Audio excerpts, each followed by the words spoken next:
ಸ್ನೇಹಿತರೆ, ಡಾಕ್ಟರ್ ಪಾವಗಡ ಪ್ರಕಾಶ್ ಅವರ 2 ಯೂಟ್ಯೂಬ್ ಚಾನೆಲ್ಗಳಿಗೆ ನೀವು ದಯಮಾಡಿ ಸಬ್ಸ್ಕ್ರೈಬ್ ಮಾಡಬೇಕು. ಸಬ್ಸ್ಕ್ರೈಬ್ ಮಾಡಿ ಅದ್ಭುತವಾದ ಜೀವನಕ್ಕೆ ಉಪಯೋಗ ಆಗುವಂತಹ ವಿಷಯಗಳನ್ನು ಕೇಳಿ ತಿಳ್ಕೊಳ್ಳೋಣ.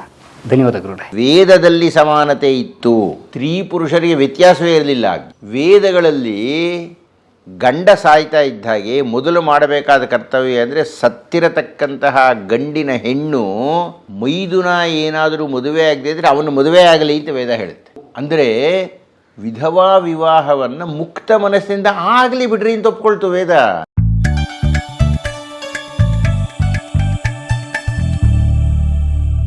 ವಿಘ್ನರಾಜ ವಿಶುದ್ಧವಾಣಿ ವಿಶಿಷ್ಟ ವಿಷ್ಣು ವಿಶೇಷ ಶಂಕರ ವಾಯು ಜಲ ಗಗನ ಅನಲ ಅಣು ಓಂಕಾರ ಬ್ರಹ್ಮಾಂಡ ಆದಿ ಮಧ್ಯ ಅಂತದ ವ್ಯಾಪ್ತಕ್ಕೆ ಸಚ್ಚಿತ್ ಆನಂದ ಆತ್ಮಜ್ಞಾನಕ್ಕೆ ರೂಪು ನೂರರ ಶುದ್ಧ ಚೈತನ್ಯಕ್ಕೆ ನಮೋ ನಮಃ.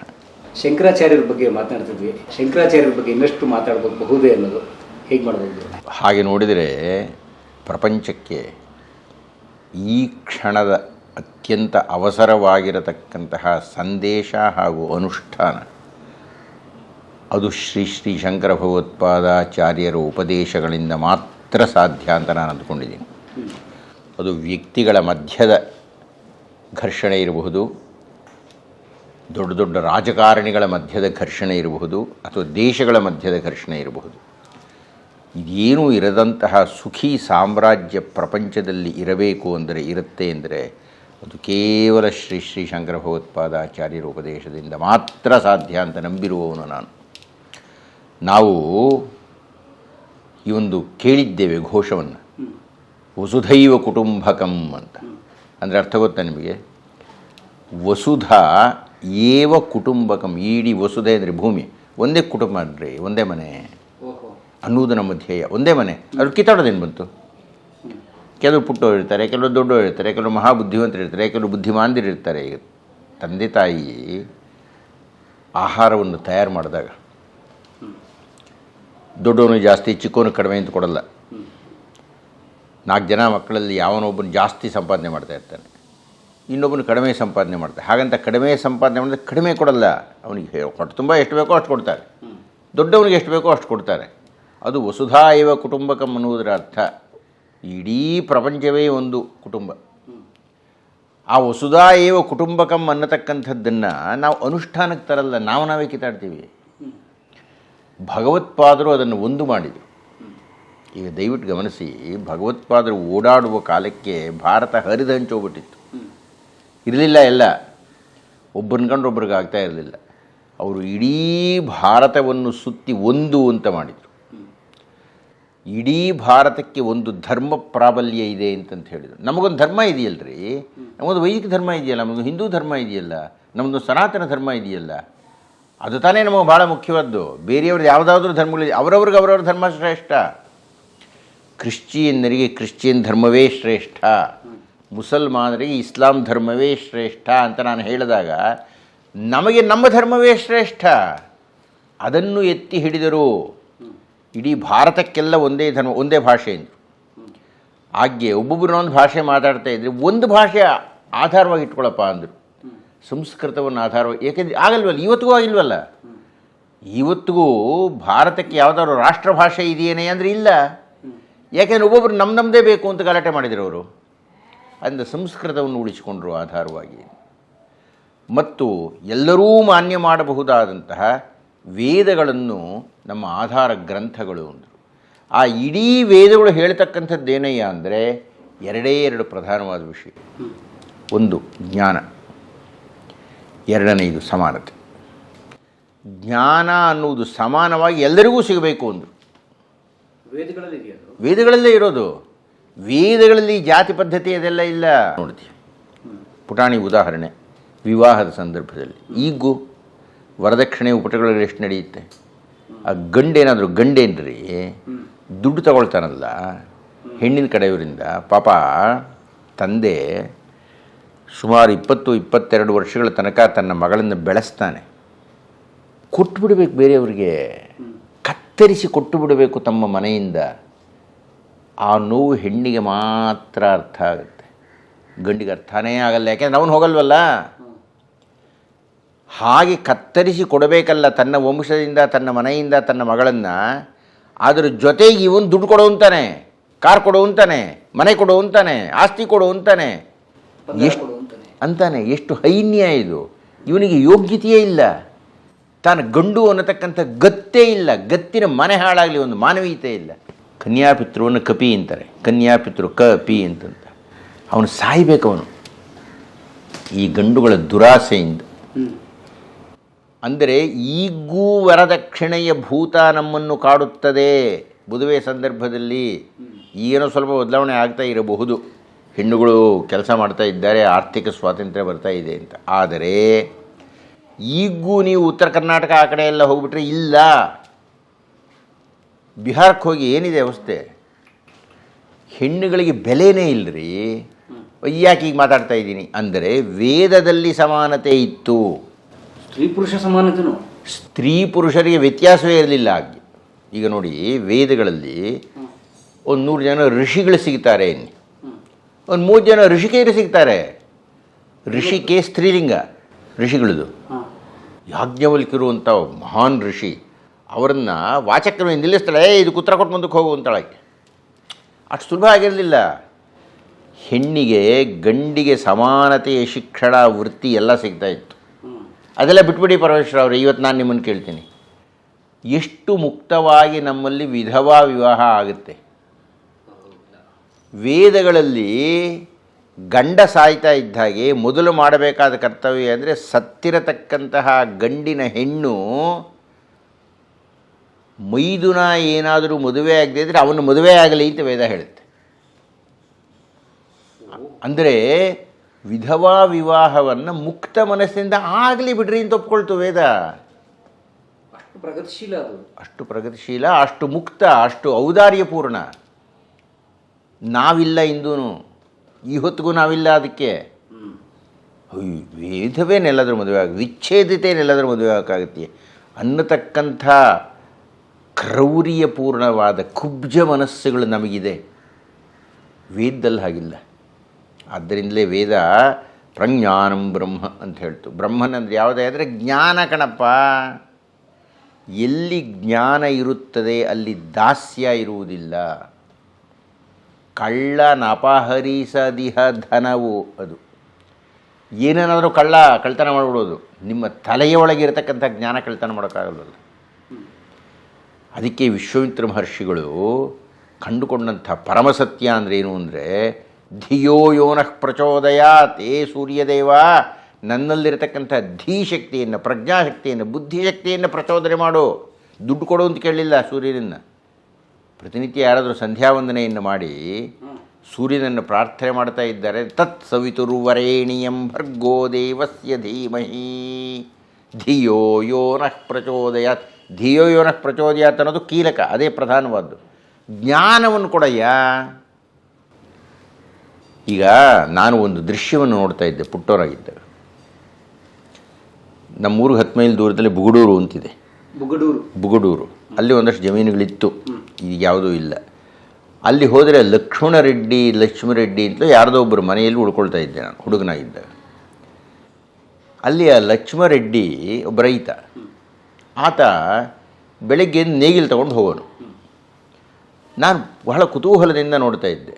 ಅವನು ನೇಗಿಲು ಭುಜದ ಮೇಲೆ ಇಟ್ಕೊಂಡು ಸುಮ್ಮನೆ ಹೀಗೆ ನಮಸ್ಕಾರ ಮಾಡೋನು, ದೇವರೇ ಏನೋ ಹೇಳೋನು. ನನಗೆ ಬ್ರಾಹ್ಮಣನೊಬ್ಬ ಸಂಧ್ಯಾವಂದನೆಯನ್ನು ಮಾಡಿ ಸೂರ್ಯನಲ್ಲಿ ಪ್ರಾರ್ಥನೆ ಮಾಡ್ತಾನಲ್ಲ, ತತ್ ಸವಿತುರ್ವರೇಣಿಯಂ ಭರ್ಗೋ ದೇವಸ್ಯ ಧೀಮಹಿ ಧಿಯೋ ಯೋನಃ ಪ್ರಚೋದಯಾತ್ ಅಂತ ತರ್ಪಣವನ್ನು ಕೊಡ್ತಾನೆ ಸೂರ್ಯನಿಗೆ. ಈ ಮಂತ್ರ ಸಂಸ್ಕೃತದಲ್ಲಿದೆ, ಶಾಸ್ತ್ರೀಯವಾಗಿದೆ. ಇವನು ಸ್ನಾನ ಮಾಡಿಕೊಂಡು ಮಡಿಗುಟ್ಕೊಂಡು ಈ ಪ್ರಾರ್ಥನೆಯನ್ನು ಮಾಡಿ ಸಂಧ್ಯಾವಂದನೆಯನ್ನು ಮಾಡ್ತಾನೆ. ಆ ಬ್ರಾಹ್ಮಣ ಮಾಡತಕ್ಕ ಸಂಧ್ಯಾವಂದನೆಗೂ ಈ ರೈತ ನೇಗಿಲಿನ ಭುಜದ ಮೇಲೆ ಇಟ್ಕೊಂಡು ಮಾಡ್ತಕ್ಕಂಥ ನಮಸ್ಕಾರಕ್ಕೂ ನನಗೆ ವ್ಯತ್ಯಾಸ ಕಾಣಲ್ಲ. ಇಬ್ಬರೂ ಸೂರ್ಯನನ್ನೇ ಕೇಳ್ತಾರೆ. ಇವರು ಜ್ಞಾನವನ್ನು ಕೊಡು ಅಂತಾನೆ, ಅವನು ನನ್ನ ಜಮೀನಿಗೆ ಮಳೆ ಬೆಳೆ ಚೆನ್ನಾಗಿ ನೋಡ್ಕೊಳಪ್ಪ ಅಂತ. ವ್ಯತ್ಯಾಸ ಏನಿಲ್ಲ. ಹಾಗೆ ನೋಡಿದರೆ ಬ್ರಾಹ್ಮಣ ಮಾಡತಕ್ಕಂಥ ಸಂಧ್ಯಾವಂದನೆಗಿನ್ನ ರೈತ ಮಾಡತಕ್ಕಂಥ ನಮಸ್ಕಾರ ಭಾಳ ದೊಡ್ಡದನ್ನಿಸುತ್ತೆ ನನಗೆ. ಬ್ರಾಹ್ಮಣರೆಲ್ಲ ನಾನು ಬೈಬೋದು, ಆ ವಿಷಯ ಬೇರೆ. ಯಾಕೆ ಅಂದರೆ ನಾನು ಸಂಧ್ಯಾವಂದನೆ ಮಾಡದೇ ಇದ್ದರೂ ನಡೆಯುತ್ತೆ. ರೈತ ಬೆಳೆ ಬೆಳೆದಿರೋ ನಾವು ಬದುಕಲ್ಲ. ರೈತನಿಗೆ ಸೂರ್ಯನ ಕೃಪೆ ಬೇಕೇ ಬೇಕು, ಜಾಸ್ತಿ ಬೇಕು, ಬಹಳ ಜಾಸ್ತಿ ಬೇಕು. ಮತ್ತು ಅವನು ಸ್ನಾನ ಮಾಡ್ತಾ ಕೂತ್ಕೊಳ್ಳೋಕ್ಕಾಗಲ್ಲ. ಅವನು ಸ್ನಾನ ಮಾಡ್ತಾ ಕೂತ್ಕೊಂಡ್ರೆ ನೀವು ಊಟ ಮಾಡೋದೇನು? ನಾವು ಊಟ ಮಾಡಬೇಕಾದ್ರೆ ಅವನು ಕೃಷಿ ಮಾಡಬೇಕು, ಅವನು ಬೆವರು ಬೀಳಬೇಕಲ್ಲಿ, ಬೀಳಬೇಕು ಅಲ್ವೇ? ಆ ರೀತಿಯ ರೈತನನ್ನು, ಆ ರೀತಿಯ ಬ್ರಾಹ್ಮಣನನ್ನು, ಆ ರೀತಿ ಎಲ್ಲ ಜಾತಿಗಳವರನ್ನು ಸಮಾನವಾಗಿ ತೆಗೆದುಕೊಂಡಿದ್ದು ವೇದ. ಹೇಗೆ ಹೇಳೋದು ಅಂದರೆ ಅಲ್ಲಿ ಬರತಕ್ಕಂಥ ಋಷಿಗಳಲ್ಲಿ ಜಾತಿಯ ಮಿತಿ ಇಲ್ಲ, ಜಾತಿ ಪ್ರಸ್ತಾಪವೇ ಇಲ್ಲ. ಜಾತಿ ಪ್ರಸ್ತಾವ ಇದೆ, ಆದರೆ ಬೇರೆ ಬೇರೆ ಜಾತಿಗಳವರು ದರ್ಶನ ಮಾಡಿದ್ದಾರೆ. ಈಗ ಉದಾಹರಣೆಗೆ ವಿಶ್ವಾಮಿತ್ರನ ತಗೊಳ್ರಿ, ಆತ ಕ್ಷತ್ರಿಯ. ಆ ಕ್ಷತ್ರಿಯನಾಗಿರತಕ್ಕಂಥ ವಿಶ್ವಾಮಿತ್ರ ತೋರಿಸಿದಂತಹ ಸವಿತೃ ಮಂತ್ರವನ್ನು ನಾವೆಲ್ಲ ಪ್ರಾರ್ಥನೆ ಅಂತ ತಗೊಳ್ತೀವಿ. ಬೇಡಿ, ನಾನು ಹೇಳ್ತೀನಿ, ಶ್ರೀರಾಮರು ಕ್ಷತ್ರಿಯರು, ಅವರಿಗೆಲ್ಲ ಬ್ರಾಹ್ಮಣರು ನಮಸ್ಕಾರ ಮಾಡಲ್ವಾ? ಅಥವಾ ಕೃಷ್ಣ ಸೆರೆಮನೆಯಲ್ಲಿ ಹುಟ್ಟಿದ, ಯಾದವ ಅಂತ ಹೇಳಿದ, ಯಾದವನಾಗಿರ್ತ ಒಬ್ಬ ಗೊಲ್ಲ ಅಂತ ಪರಿಚಯ ಮಾಡಿಸಿಕೊಂಡಂತಹ ಒಬ್ಬ ವ್ಯಕ್ತಿ ಆತ. ಈಗಲೂ ಯಾದವರಿಗೆಲ್ಲ ಕೃಷ್ಣ ಮಹಾಪ್ರಧಾನವಾದ ದೇವತೆ. ಆ ಯಾದವನಿಗೆ, ಆ ಗೊಲ್ಲನಿಗೆ ನಾವೆಲ್ಲ ನಮಸ್ಕಾರ ಮಾಡಲ್ವಾ? ಇನ್ನು ಜಾತಿ ಪ್ರಶ್ನೆ ಎಲ್ಲಿ ಬಂತು? ಹನುಮಂತ ವಾನರ ಕುಲ ಅಂತೀವಿ, ನಮಸ್ಕಾರ ಮಾಡಲ್ವ ನಾವು? ಟ್ರೈಬಲ್ ಅಂತ ಅಲ್ವೇ? ಅಂದರೆ ನಮ್ಮಲ್ಲಿ ಇತ್ತು ನಿಜ, ಆದರೆ ಎಲ್ಲರನ್ನೂ ನಾವು ಮಾನ್ಯ ಮಾಡಿದ್ವಿ, ಎಲ್ಲರಿಗೂ ಬೆಲೆ ಕೊಟ್ಟು. ಯಾಕೆ ಬೆಲೆ ಕೊಟ್ವಿ? ಅವನೊಬ್ಬ ಜ್ಞಾನಿ ಅಂತ ಕೊಟ್ಟು. ಅದು ಪ್ರಧಾನವಾದ ಅಂಶ. ಈಗಲೂ ಅಷ್ಟೇ ಪರಮೇಶ್ವರ ಅವರೇ, ನಾನು ಗಮನಿಸ್ತೀನಿ, ನನ್ನ ಜೊತೆಗೆ ವಿದ್ಯಾವಂತರಾಗಿರತಕ್ಕಂತಹವರಿಗೆಲ್ಲ ಒಂದು ಜಾತಿ ಇದು. ಅವಿದ್ಯಾವಂತರಾಗಿ ಪುಟ್ ಕೆಲಸ ಮಾಡ್ತಾರಲ್ಲ, ಅವರು ಬೇರೆ ಜಾತಿ, ಕೈ ಕೆಲಸ ಮಾಡೋದು. ನಾನು ಬಹಳ ಮುಕ್ತವಾಗಿ ಹೇಳ್ತೀನಿ, ಕೃಷ್ಣೇಗೌಡರು ಅಂತ ನನಗೆ ತುಂಬ ಬೇಕಾಗಿರತಕ್ಕಂಥ ಒಬ್ಬ ಪ್ರಾಧ್ಯಾಪಕರು. ಅವ್ರಿಗೆ ನಾನು ಸಮಾನವಾಗಿ ಕೂಡಿಸ್ಕೊಂಡು ಮಾತಾಡ್ತೀನಿ. ಆದರೆ ಅದೇ ಒಬ್ಬ ರೈತ ಬಂದು ನನ್ನ ಜೊತೆ ಕೂತ್ಕೊಳ್ಳಲ್ಲ. ಅದೇ ಯಾವುದೋ ಒಂದು ಬೇರೆ ಕೆಲಸ ಮಾಡ್ತಾ ಇರೋ ಬಡಗಿ ಅವರು ನನ್ನ ಜೊತೆ ಕೂತ್ಕೊಳ್ಳಲ್ಲ. ಯಾಕೆ? ಜ್ಞಾನ. ಆ ಕೃಷ್ಣ ಸಂವಹನ ಸಾಧ್ಯ ಆಗಲ್ಲ ಅಂತ. ಸಂವಹನ ಸಾಧ್ಯ ಆಗೋದು ಅಷ್ಟೇ ಅಲ್ಲ, ಅವನಿಗೆ ಕೀಳರಿಮೆ ಇರುತ್ತೆ. ಅಯ್ಯೋ ಇವ್ರು ದೊಡ್ಡವರಪ್ಪ. ಹಾಗೆ ಈ ದೊಡ್ಡತನ ಎಲ್ಲಿ ಬಂತು ಅಂದರೆ ಜ್ಞಾನದಿಂದ ಬಂತು. ಅದೇ ಜ್ಞಾನವನ್ನು ಸಂಪಾದನೆ ಮಾಡಿರತಕ್ಕಂಥ ಯಾವುದೇ ಜಾತಿಯವರಾಗಲಿ ಸಮಾನವಾಗಿದ್ಬಿಡ್ತಾರೆ. ಹೀಗಾಗಿ ನನ್ನ ದೃಷ್ಟಿಯಲ್ಲಿ ದುಡ್ಡು ಸಮಾನತೆ ತರಲ್ಲ ನಿಮಗೆ, ಜ್ಞಾನ ಸಮಾನತೆ ತರ. ನಮ್ಮ ದೇಶಗಳಲ್ಲಿ ಹೋಲಿಸಿದರೆ ಯಾವ ಯಾವ ದೇಶಗಳು ವೈಜ್ಞಾನಿಕವಾಗಿ ಜ್ಞಾನಿಗಳಾಗಿದೆಯೋ, ಪ್ರಬುದ್ಧತೆ ಸಾಧಿಸಿದೆಯೋ ಅವ್ರ ಕೈ ಮೇಲಾಗ್ಬಿಡುತ್ತೆ, ಅವರೆಲ್ಲ ಒಂದಾಗ್ಬಿಡ್ತಾರೆ. ಉದಾಹರಣೆ ಜಪಾನ್, ಜರ್ಮನಿ, ರುಸಿಯಾ, ಚೀನಾ ಎಲ್ಲ ಅವ್ರದ್ದು. ಈಗ ಚೀನಾ ಉದಾಹರಣೆಗೆ ಅಂಥ ದೊಡ್ಡ ಜ್ಞಾನಿ ಅಲ್ಲ, ಆದರೆ ಸಾಮಾನ್ಯರಿಗೆ ಸಿಗಬಹುದಾದಂತಹ ವಸ್ತುಗಳ ವಿಷಯದಲ್ಲಿ ಅತ್ಯಂತ ಸುಲಭವಾಗಿ ವಸ್ತುಗಳನ್ನು ಹೇಗೆ ಮಾಡಬೇಕು ಅನ್ನೋ ಜ್ಞಾನ ಅವರಲ್ಲಿದೆ. ಆದ್ದರಿಂದ ಇಡೀ ಪ್ರಪಂಚನೇ ಆಡ್ಬಿಡ್ತಾರೆ. ಪ್ರಪಂಚ ಅವರು ಗೌರವಿಸುತ್ತೆ. ಜ್ಞಾನ ಬೇಡ. ಈಗ ನಮ್ಮದು ಉದಾಹರಣೆ ತಗೊಳ್ಳಿ, ಯೋಗ. ವಿಶ್ವಸಂಸ್ಥೆಯಲ್ಲಿ ಬಹುಶಃ ವಿಶ್ವಸಂಸ್ಥೆಯ ಚರಿತ್ರೆಯಲ್ಲೇ ಮೊಟ್ಟ ಮೊದಲ ಬಾರಿಗೆ ಯಾವುದಾದರೂ ಒಂದು ಮಸೂದೆ ಬಹುಮತದಿಂದಲೋ ಸರ್ವಾನುಮತದಿಂದಲೋ ಅಂಗೀಕಾರವಾಗಿದೆ ಅಂದರೆ ಅದು ನಮ್ಮ ಯೋಗದ ಬಗ್ಗೆ. ಯೋಗ ಅಂದರೆ ಜ್ಞಾನ. ಮತ್ತು ಇಡೀ ಪ್ರಪಂಚದಲ್ಲಿ ಯೋಗದ ದಿನ ಅಂತ ಆಚರಿಸುತ್ತಲ್ರಿ ಇವತ್ತಿನ ದಿವಸ. ಯೋಗ ಹುಟ್ಟಿದ್ದು ಯಾವತ್ತು ನಮಗೆ ಗೊತ್ತಿಲ್ಲ, ಅದು ವಿಶ್ವಸಂಸ್ಥೆ ಒಪ್ಕೊಳ್ತಾ ಇಲ್ಲ ಇಂಥ ತಾರೀಖು ಅಂತಂತ. ಯಾವುದದು ಜೂನ್ 21 ಯಾವುದೋ ಒಂದಿದೆ, 21 ಮರ್ತೋಗ್ಬಿಟ್ಟಿದೆ. ಅಂದರೆ ಆ ತಾರೀಖು ಯೋಗದ ದಿವಸ ಅಂತ ಇಡೀ ವಿಶ್ವ ದಿವಸ ಆಗೋಯ್ತು. ಯಾಕೆ? ಅದು ಜ್ಞಾನ. ಹೀಗಾಗಿ ಎಲ್ಲೆಲ್ಲಿ ಜ್ಞಾನ ಪ್ರಕಾಶವಾಗುತ್ತದೆಯೋ ಅಲ್ಲಿ ಮಾನ್ಯತೆ ಉಂಟು, ಅಲ್ಲಿ ಪ್ರಬುದ್ಧತೆ ಉಂಟು, ಅಲ್ಲಿ ಸಮಾನತೆ ಉಂಟು. ಅದನ್ನು ಶ್ರೀ ಶ್ರೀ ಶಂಕರ ಭಗವತ್ಪಾದರು ಪ್ರತಿಷ್ಠಾಪನೆ ಮಾಡಿದರು 4 ಮಠಗಳ ಮೂಲಕ. ಒಂದು ಸಮಾನತೆ, ಇನ್ನೊಂದು ಜ್ಞಾನ. ಪ್ರಜ್ಞಾನಂ ಬ್ರಹ್ಮ ಜ್ಞಾನವಿಹೀನ ಸರ್ವಮನೇನ ಮುಕ್ತೋ ನ ಭವತಿ ಜನ್ಮಶತೇನ. ಅಯ್ಯ ಪೆದ್ದ, ನೀವು ಮುಕ್ತಿ ಒಂದು ಬಿಟ್ಬಿಡಿ, ಅದು ದೊಡ್ಡ ವಿಷಯ. ಜನಸಾಮಾನ್ಯರಲ್ಲಿ ಮುಕ್ತಿ ಅಂದರೆ ಒಂದು ಬಿಡುಗಡೆ. ಯಾವ ಬಿಡುಗಡೆ? ನಿಮ್ಮ ಬಡತನದಿಂದ ಬಿಡುಗಡೆ, ಅಜ್ಞಾನದಿಂದ ಬಿಡುಗಡೆ, ಅಸಮಾನತೆಯಿಂದ ಬಿಡುಗಡೆ. ಈ ಬಿಡುಗಡೆ ನಿಮಗೆ ಸಿಗಬೇಕಾಗಿದ್ದರೆ ಜ್ಞಾನ ಅನ್ನೋದು ಒಂದರಿಂದಲೇ. ಮುಕ್ತೋ ನ ಭವತಿ, ಸಿಗೋದಿಲ್ಲ. ಜನ್ಮಶತೇನ 100 ಜನ್ಮಗಳು ಎತ್ತಿದರೂ ಸಿಗೋದಿಲ್ಲ ನಿಮಗೆ ಮುಕ್ತಿ. ಯಾವಾಗ? ಜ್ಞಾನವಿಹೀನ. ಜ್ಞಾನ ಇಲ್ಲದೆ ಇದ್ದರೆ ನಿಮಗೆ ಮುಕ್ತಿ ಸಿಗಲ್ಲ. ಜ್ಞಾನವೇ ಪ್ರಧಾನವಾದದ್ದು. ಜಾತಿಯ ಮಧ್ಯದ ಘರ್ಷಣೆಯಾದರೂ ಇರಲಿ, ವರ್ಗದ ಘರ್ಷಣೆಯಾದರೂ ಇರಲಿ, ಇದೆಲ್ಲ ಹೋಗಬೇಕು ಅಂದರೆ ಜ್ಞಾನವೇ ಪ್ರಧಾನ. ಜ್ಞಾನ ಬೆಳೆದಷ್ಟು, ಅಜ್ಞಾನ ಕಡಿಮೆಯಾದಷ್ಟು ಜನರಿಗೆ ತಮ್ಮ ಸ್ವಂತ ಇರವು ಅರ್ಥ ಆಗುತ್ತೆ. ನಾನು ಹೀಗೆ ಇಲ್ಲಿ ಬಿದ್ದಿರಬಾರ್ದು ಅಂತ ಅನಿಸುತ್ತೆ ಅವರಿಗೆ. ಮೇಲೆ ಕೇಳ್ತಾನೆ ಜ್ಞಾನ ಜ್ಞಾನ ಜ್ಞಾನ. ಹೀಗಾಗಿ ನೀವು ಸುಮ್ಮನೆ ಭಗವತ್ಪಾದರ ಬಗ್ಗೆ ಏನಾದರೂ ಹೇಳಿ ಇನ್ನಿದ್ದಕ್ಕೆ ಇಷ್ಟು ಹೇಳಿದೆ ಅಷ್ಟೇ. ಹೀಗಾಗಿ ಶ್ರೀ ಶ್ರೀ ಶಂಕರ ಭಗವತ್ಪಾದಾಚಾರ್ಯರು ತಮ್ಮ 4 ಮಠಗಳ ಮೂಲಕ ಭರತಖಂಡಕ್ಕೆ ವಿಸ್ತಾರವಾದ ಅರ್ಥದಲ್ಲಿ ಪ್ರಪಂಚಕ್ಕೆ ಕೊಟ್ಟಂತಹ ಸಂದೇಶ ಏನು ಅಂದರೆ ಜ್ಞಾನವೇ ಪ್ರಧಾನವಾದದ್ದು. ಅಲ್ಲಿಯ ತನಕ ಈಗಲೂ ಭಕ್ತಿ ನಮ್ಮಲ್ಲಿ ಬಹಳ ಜಾಸ್ತಿ. ಭಕ್ತಿ ನಮ್ಗೆ ಯಾಕೆ ಭಕ್ತಿ ಅಂತ ಗೊತ್ತಿಲ್ಲ, ಯಾವ ಭಕ್ತಿ ಅಂತಲೂ ಗೊತ್ತಿಲ್ಲ. ನಮಗೆ ಭಕ್ತಿ ಅಂತ ಗೊತ್ತಿರತಕ್ಕಂಥದ್ದು ದೇವಸ್ಥಾನಕ್ಕೆ ಹೋಗಿ ಘಂಟಾನಾದವನ್ನು ಮಾಡಿ ಮಂಗಳಾರತಿ ತೊಗೊಂಡು ಪ್ರಸಾದ ತೊಗೊಂಡು ಬರೋದು, ಅದು ಭಕ್ತಿ ಅಲ್ಲ. ಅದು ವಿವೇಕಾನಂದರ ಪ್ರಕಾರ ಅದು ಗೌಣಿ ಭಕ್ತಿ ಅಂತ, ಭಾಳ ಪುಟಾಣಿಯಾದ ಭಕ್ತಿ ಅದು.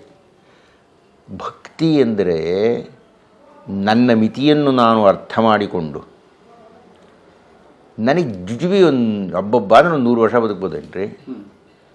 ಆದರೆ ನಾನು ಬದುಕತಕ್ಕಂಥ 100 ವರ್ಷಕ್ಕೆ ಕೋಟಿ ಕೋಟಿ ವರ್ಷಗಳ ಹಿನ್ನೆಲೆ ಭೂತಕಾಲ ಇದೆ, ಅನಂತವಾಗಿರತಕ್ಕಂಥ ಭವಿಷ್ಯ ಇದೆ. ಈ ಪುಟಾಣಿ 100 ವರ್ಷದಲ್ಲಿ ಏನು ಸಾಧಿಸ್ತೀನಿ, ಯಾವ ಮಹಾ ದೊಡ್ಡ ಮನುಷ್ಯ ನಾನು ಅನ್ನುವ ಮಿತಿಯನ್ನು ನಾನು ಅರ್ಥ ಮಾಡಿಕೊಳ್ಳಬೇಕು ಮೊದಲು. ಎರಡನೆಯದು, ನಂದೇನೂ ನಡೆಯಲ್ಲಯ್ಯ ಇದರಿಗೆ, ನಾನು ಲೆಕ್ಕ ಹಾಕಿದಂತೆ ಏನೂ ನಡೆಯಲ್ಲ.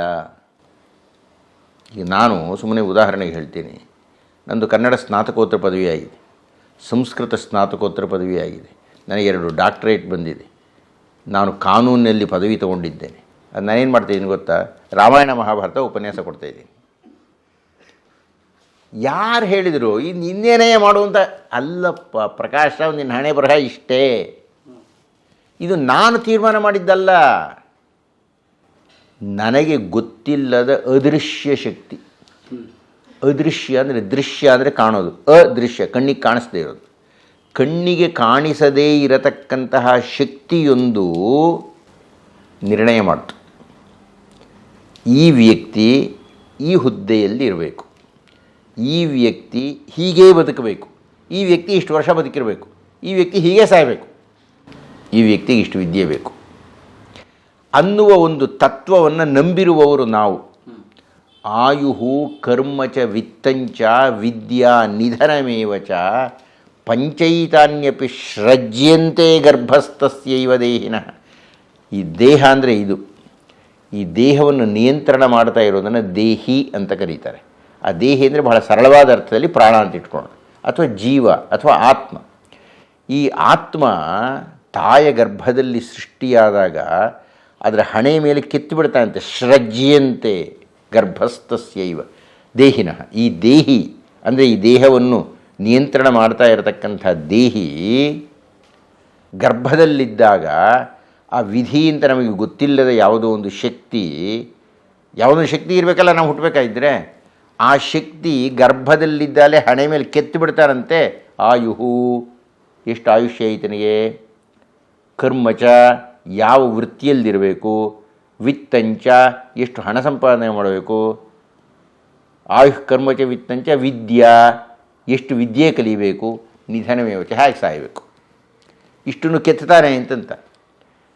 ಹೀಗಾಗಿ ಇದನ್ನು ಎರಡನೇದಾಗಿ ಅರ್ಥ ಮಾಡ್ಕೋಬೇಕು, ನನ್ನ ವಿದ್ಯೆ, ನನ್ನ ಹಣ, ನನ್ನ ಆಯುಷ್ಯ ನನ್ನದಲ್ಲ, ಅದು ಯಾವುದೋ ಬೇರೆ ಇದೊಂದು ಶಕ್ತಿ ನನಗೆ ಕೊಡ್ತಾ ಇರತಕ್ಕಂಥದ್ದು. ಈ ರೀತಿ ಅತ್ಯಂತ ಪುಟಾಣಿಯಾಗಿರತಕ್ಕಂಥ ಆಯುಷ್ಯದಲ್ಲಿ ಬದುಕತಕ್ಕಂಥ ನಾನು ಯಾಕ್ರಿ ಕಿತ್ತಾಡಬೇಕು? ಯಾವ ಸೀಮೆ ದೊಡ್ಡತನ, ಯಾವ ಸೀಮೆ ಚಿಕ್ಕತನ ಅನ್ರಿ ನಮಗೆ. ಆದ್ದರಿಂದ ಈ ಪುಟ್ಟತನ ಬಿಡ್ರಿ, ಈ ಸಣ್ಣತನ ಬಿಡಿ, ಎಲ್ಲರೂ ಒಂದೇ ಅಂತ ಹೇಳಿ ಅಂತ ಶ್ರೀ ಶ್ರೀ ಶಂಕರ ಭಗವತ್ಪಾದಾಚಾರ್ಯರು ಹೇಳಿದರು. ನಾವು ಕಥೆಯನ್ನು ಎಲ್ಲಿಗೆ ಬಿಟ್ಟಿದ್ದೀವಿ ಗೊತ್ತಾ? ಶಂಖದ ಬಗ್ಗೆ ಮಾತಾಡ್ತಾ ಇದ್ದರು. ಓಹೋ, ಹರಿಹರ. ಹರಿಹರ ಹೌದು ಹೌದಲ್ವೇ? ಮೊದಲನೇ ಹರಿಹರ. ಶಂಖ ಊದಿದ್ರು, ಇದು ಶಂಕುಸ್ಥಾಪನೆ ಮಾಡ್ದ. ಆದರೆ ವಿದ್ಯಾರಣ್ಯರು ಶಂಖ ಊದಿರಲಿಲ್ಲ, ಮತ್ತೇನು ಅಂತ ಹಿಂದಿನ ಪ್ರಶ್ನೆ ಇತ್ತು. ಮಧ್ಯದಲ್ಲಿ ಪರಮೇಶ್ವರ ಅವರ ಮೂಗು ಹಾಕಿ ಭಗವತ್ಪಾದರ ಬಗ್ಗೆ ಮಾತಾಡಿಸಿದರು. ಆ ಶಂಖದ ಬಗ್ಗೆ ಮುಂದಿನ ಸಲ ಮಾತಾಡೋಣವೇ?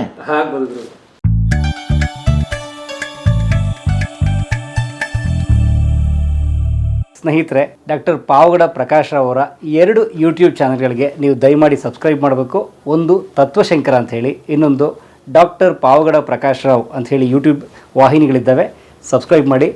ಅದ್ಭುತವಾದ ಜೀವನಕ್ಕೆ ಉಪಯೋಗ ಆಗುವಂತಹ ವಿಷಯಗಳನ್ನು ಕೇಳಿ ತಿಳ್ಕೊಳ್ಳೋಣ. ಧನ್ಯವಾದಗಳು.